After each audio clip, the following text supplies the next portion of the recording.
Ration বন্টনে কারচুপির অভিযোগে সবংয়ে ration ডিলারকে ঘিরে বিক্ষোভ দেখালেন গ্রামবাসীরা। অভিযোগ, নীলা গ্রামের রেশন ডিলার গৌরহরি বাগ দীর্ঘদিন ধরেই বরাদ্দের তুলনায় চাল ও গম কম পরিমাণে দিচ্ছেন। কথা বলবো আমাদের প্রতিনিধি অমিত জানার সঙ্গে। অমিত, গ্রামবাসীদের ঠিক কি অভিযোগ, এই রেশন ডিলার কি দাবি করছেন?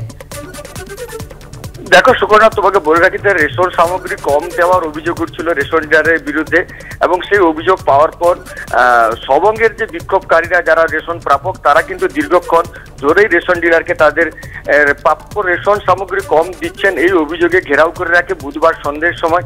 এবং তারপর এই ঘটনাস্থলে সবং থানার পুলিশ এসে পরিস্থিতি নিয়ন্ত্রণে আনে। বারবার অভিযোগ উঠছিল যে স্থানীয় লোকেরা যারা রেশন প্রাপক তারাই জানাচ্ছিলেন যে সবংয়ের যে ৩ নম্বর দাদরা অঞ্চলের নীলা গ্রামের রেশন ডিলার গৌরহরি বাগ তিনি দীর্ঘদিন ধরে রেশন প্রাপকদের বরাদ্দ চাল কম দিচ্ছেন এবং আটাও কম দিচ্ছেন বলে এই অভিযোগ উঠে। তাই তারা ক্ষোভে ফেটে পড়েন। গতকাল তারা রাত্রি ৮টা নাগাদ তারা ঘেরাও করেন এবং ঘেরাও দীর্ঘক্ষণ করার পর ঘটনাস্থলে পুলিশ এসে পরিস্থিতি নিয়ন্ত্রণে আনে। এবং রেশন দুর্নীতির কথা যদিও যারা রেশন ডিলার স্বীকার না করলেও বিডিওর কাছে কিন্তু রেশন প্রাপকরা অভিযোগ দায়ের করেছেন। বিডিও আমাদের জানিয়েছেন যে তিনি অভিযোগ পেয়েছেন এবং বিষয়টা খতিয়ে দেখছেন। অভিযোগের সত্যতা প্রমাণ পাওয়া গেলে তার রেশন ডিলারের বিরুদ্ধে ব্যবস্থা নেওয়া হবে। ধন্যবাদ অমিত। ফের দক্ষিণ ২৪ পরগনার বাসন্তীতে বোমা উদ্ধার। আজ সকালে ফুলমালঞ্চ গ্রাম পঞ্চায়েতের চাত্রাখালীতে রাস্তার পাশে তাজা বোমা পড়ে থাকতে দেখেন স্থানীয়রা। সেই ছবি আপনারা দেখতে পাচ্ছেন। পরে ঘটনাস্থলে যায় পুলিশ। বাসন্তী থানার পুলিশ এসে দুটি বোমা উদ্ধার করে। কথা বলবো আমাদের প্রতিনিধি হিন্দলদের সঙ্গে। হিন্দল, এই জনবহুল এলাকায় কে বা কারা বোমা রেখে গেল, কি বলছে পুলিশ?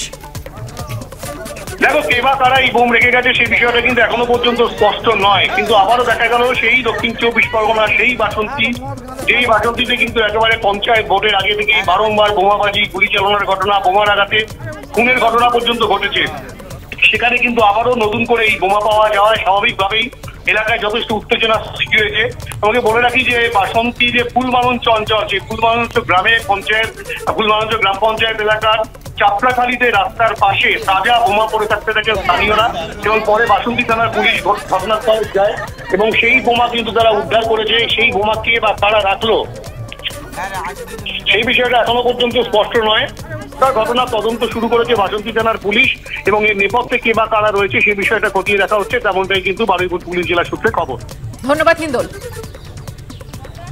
প্রাথমিকে নিয়োগ দুর্নীতি মামলায় আজই ইডি তলব করেছে বাপ্পাদিত্য দাশগুপ্তকে।